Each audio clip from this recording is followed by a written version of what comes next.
Hi everyone, मैं मनीषा राव आप सभी का स्वागत करती हूं आपके अपने चैनल स्टडी जर्नी में।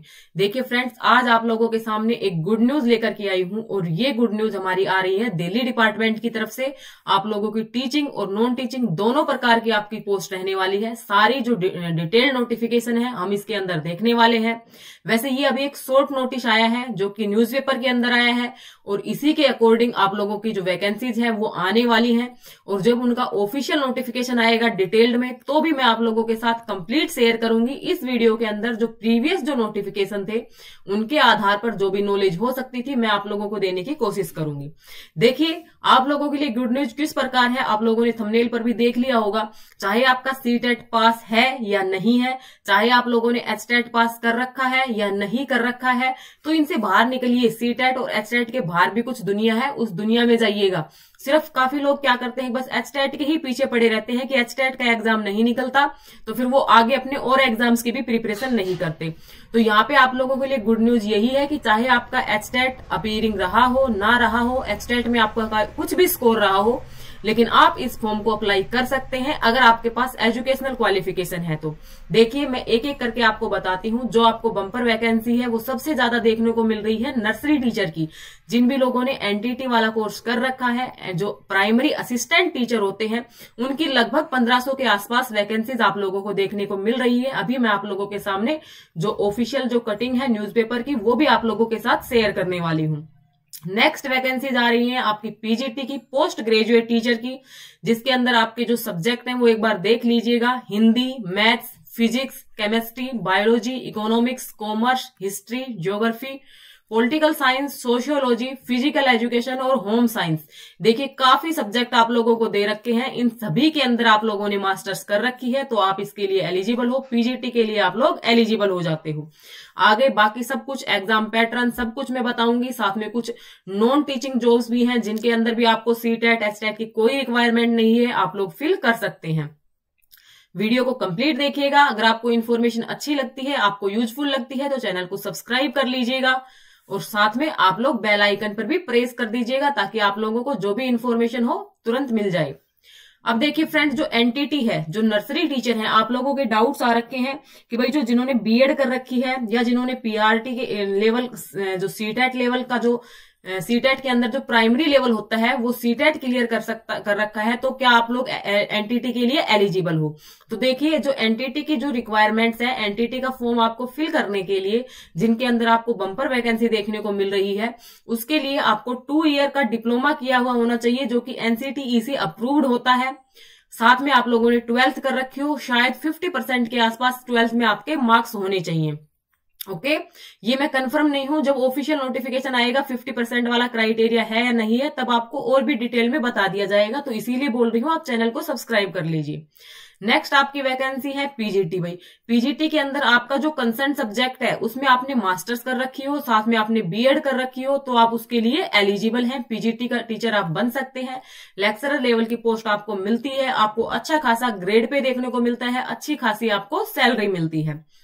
अब देखिए फ्रेंड्स, आप लोगों के लिए ना तो सीटेट की रिक्वायरमेंट है एनटीटी के लिए और ना ही पीजीटी के लिए। वो देखिए क्यों नहीं है, क्योंकि आप सभी लोगों को पता है जो आपका सीटेट कंडक्ट करवाया जाता है वो लेवल 1 पे और लेवल 2 पे ही करवाया जाता है। जो आपका प्राइमरी लेवल होता है और टीजीटी लेवल होता है, इन 2 पर ही आपका सीटेट कंडक्ट करवाया जाता है। पीजीटी के लिए हरियाणा के अंदर टेट होता है, लेकिन सीटेट लेवल पर, सेंट्रल लेवल पर आपका कोई भी टेट नहीं होता है। आप लोगों ने कंसर्न सब्जेक्ट में मास्टर्स कर रखी है, साथ में आप लोगों ने बीएड कर रखी है, तो आप एलिजिबल हो जाते हैं पीजीटी टीचर बनने के लिए। तो ये रही भाई पीजीटी की बात। तो ना तो आपको सीटेट की रिक्वायरमेंट है, ना ही आपको एचटेट की रिक्वायरमेंट है पीजीटी के लिए। और अभी आप तैयारी कर ही रहे थे, एचटेट की आप लोगों ने अच्छे से तैयारी की, तो एचटेट का पेपर भी इतना हल्का आता नहीं है। तो आप लोगों का एक बेस तो बन चुका है, बस उसी बेस के आधार पर अब आप लोगों को जो पीजीटी DSSB की जो रिक्वायरमेंट्स है उस हिसाब से अपनी तैयारी को लेकर के जाना है। और हो सकता है कि आपकी किस्मत में कुछ अच्छा ही लिखा हो तभी आप लोगों का एचटेट क्लियर नहीं हुआ हो, तो आप लोग यहाँ पर जरूर ट्राई कीजिएगा। एक अच्छा मौका है खासकर हरियाणा वालों के लिए, क्योंकि फ्रेंड्स हरियाणा एनसीआर के अंदर जब हम जॉब करते हैं तो वहां पे काफी और भी बेनिफिट्स आपको देखने को मिलते हैं। अब देखिए बात करते हैं एनटीटी की। तो एनटीटी के अंदर भी आपका नर्सरी टीचर जो आपके बनते हैं उसके आधार पर भी कोई भी सीटेट का एग्जाम नहीं लिया जाता है, तो उसके अंदर भी आपको रिक्वायरमेंट नहीं है ना सीटेट की ना एचटेट की। ओके, क्लियर है। अब फ्रेंड्स एक बात बच जाती है जो हमारे प्राइमरी वाले हैं और जो टीजीटी वाले हैं कि भाई हमारी वैकेंसीज कब आएंगी। तो देखिए फ्रेंड्स, बगैर ऑफिशियल नोटिफिकेशन आने से पहले कुछ भी कहना मतलब एक बेसिर पैर की बात होती है। लेकिन हाँ, इतना मैं आपको जरूर बता सकती हूँ, आपके जनवरी मंथ्स में आने की पूरी पॉसिबिलिटी है पीआरटी और टीजीटी के नोटिफिकेशन की। और उसके अंदर भी आपको प्राइमरी में भी और टीजीटी में भी अच्छी खासी वैकेंसीज देखने वाली है। अब आप लोग देख सकते हैं कि जो आपका दिल्ली डिपार्टमेंट था, जो आपकी DSSS जो आपका बॉडी है, वो क्या हो चुकी है, एक्टिव हो चुकी है, नोटिफिकेशन जारी कर रही है। आप सभी लोगों को पता है भाई आपके 2024 में आपके इलेक्शंस हैं, लोकसभा के भी विधानसभा के भी। तो आप सभी लोगों को पता है कि भाई इलेक्शन से पहले आपको एक बड़ी भर्ती जरूर देखने को मिलती है, चाहे आप इसको वोट बैंक मान लो चाहे कुछ भी मान लो। तो आपकी वैकेंसी जरूर आने वाली है, पीआरटी और टीजीटी की भी आपको जनवरी मंथ में देखने को मिल जाएगी। इस वीडियो को आप लोग कंप्लीट देखिएगा, और भी वैकेंसीज है, साथ में एग्जाम पैटर्न की भी हम बात करने वाले हैं। आपका एग्जाम कब तक हो सकता है, सारी डिटेल्स में आपको बताने की कोशिश करूंगी। ये देखिए फ्रेंड्स, आप लोगों के लिए जो न्यूज़पेपर है उसके अंदर जो आपके सामने आ रखा है, आपके जो फॉर्म है वो कब से स्टार्ट हो जाएंगे। तो 9 जनवरी से आपके जो फॉर्म है वो स्टार्ट होने जा रहे हैं। ऑफिशियल नोटिफिकेशन आपको विद इन 2 to 3 डेज देखने को मिल जाएगा, जिसके अंदर आपकी एज वगैरह, एजुकेशनल क्वालिफिकेशन, आपका सब्जेक्ट कॉम्बिनेशन सब कुछ देखने को मिलेगा। तो वो भी आप लोगों के साथ शेयर किया जाएगा। और आज 22 है, तो 22 की ही ये अपडेट है, आप लोग देख सकते हैं। तो जो आपके फॉर्म है वो 9 तारीख से स्टार्ट हो रहे हैं। 7 फरवरी आपकी लास्ट डेट रहने वाली है। 7 फरवरी से पहले आप लोगों को आपका जो फॉर्म है वो सबमिट कर देना है। उसके बाद देखिए भाई, ये कुछ पोस्ट है। Section officer horticulture, section officer horticulture ये म्युनिसिपल कॉर्पोरेशन ऑफ दिल्ली की है और ये न्यू दिल्ली म्युनिसिपल काउंसिल की है। पे लेवल है वो 6 लेवल का रहेगा। आपकी जो वैकेंसीज है 89 वैकेंसीज है और यहाँ पर आपकी 19 वैकेंसीज है और टोटल आपकी 108 वैकेंसीज है।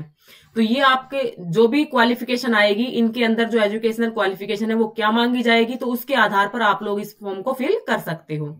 अब देखिए जो नेक्स्ट है इसके अंदर, इसके फॉर्म भी 9 जनवरी से स्टार्ट हो रही है। 7 फरवरी आपकी लास्ट डेट है। इसके अंदर आपको वेरियस जो आपको पोस्ट है वो देखने को मिलेगी।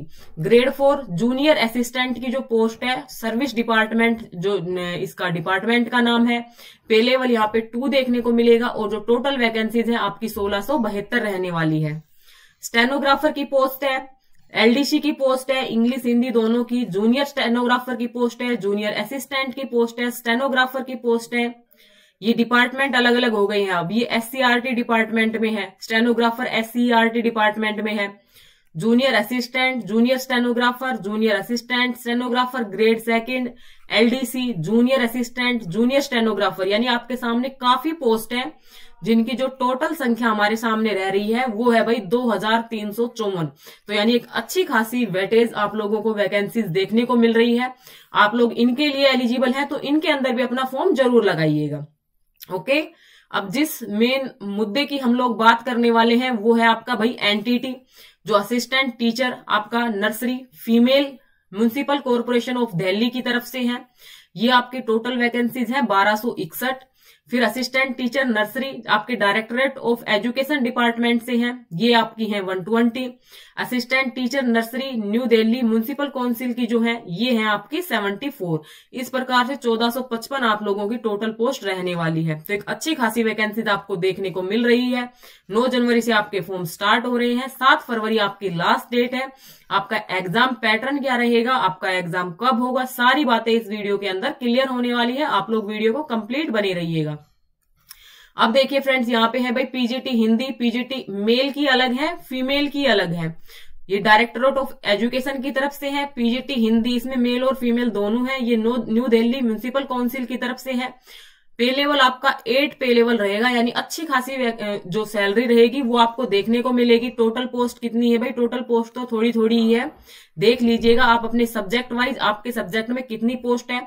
ये जो नोटिफिकेशन है ये मैं टेलीग्राम पर शेयर कर दूंगी। आप लोग अबाउट सेक्शन में जाकर के जो भी लिंक है उन लिंक पर से कनेक्ट हो सकते हो, टेलीग्राम पे, इंस्टा पे, जहां पर भी आप लोग कनेक्ट होना चाहते हो। टोटल जो वैकेंसीज है आपकी 297 है। तो ये आपकी वैकेंसीज हैं। अभी आपकी पीआरटी और टीजीटी की आना बाकी है, जो कि आपको जनवरी मंथ में देखने को मिल जाएंगी। अब बात करते हैं आपके एग्जाम पैटर्न की और एग्जाम डेट की। देखिए फ्रेंड्स, 7 फरवरी को आपकी जो लास्ट डेट है वो है फॉर्म फिलिंग की। तो जिस प्रकार से केवीएस में हुआ था उसी प्रकार से DSSS भी तो पहले से ही एक्टिव रहता है। 2 से 3 महीने के अंदर अपना जो पेपर है वो कंडक्ट करवा लेता है। आपके जनवरी महीने से जो फॉर्म है वो स्टार्ट हो रहे हैं।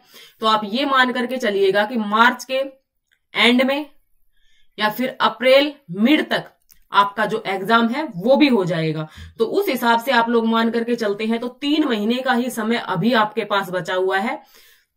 तो ये साल जाते जाते आप लोगों को गुड न्यूज दे के जा रहा है, आपको कुछ अच्छा करने की एक मोटिव दे के जा रहा है कि आपको किस चीज के लिए प्रिपेयर करना है। अब आप लोग खुद अंदाजा लगा सकते हो।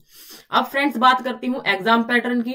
और हाँ, जिनका भी सीटेट क्लियर नहीं है वो अपने सीटेट पे अच्छे से फोकस हो जाइएगा, क्योंकि 21 जनवरी को आपका एग्जाम है।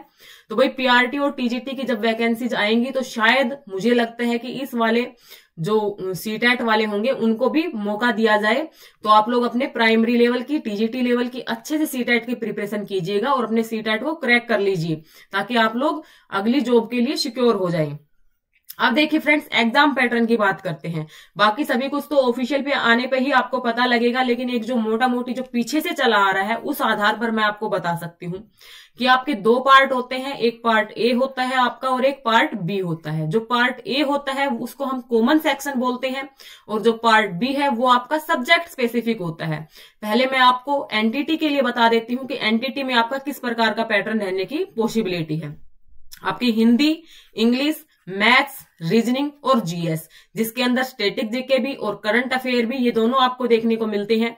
तो ये टोटल आपका 100 मार्क्स का पेपर होता है और 100 ही क्वेश्चन आपसे पूछे जाते हैं और 100 ही मार्क्स आपको मिलते हैं। ऑब्जेक्टिव टाइप आपका क्वेश्चन पेपर रहता है।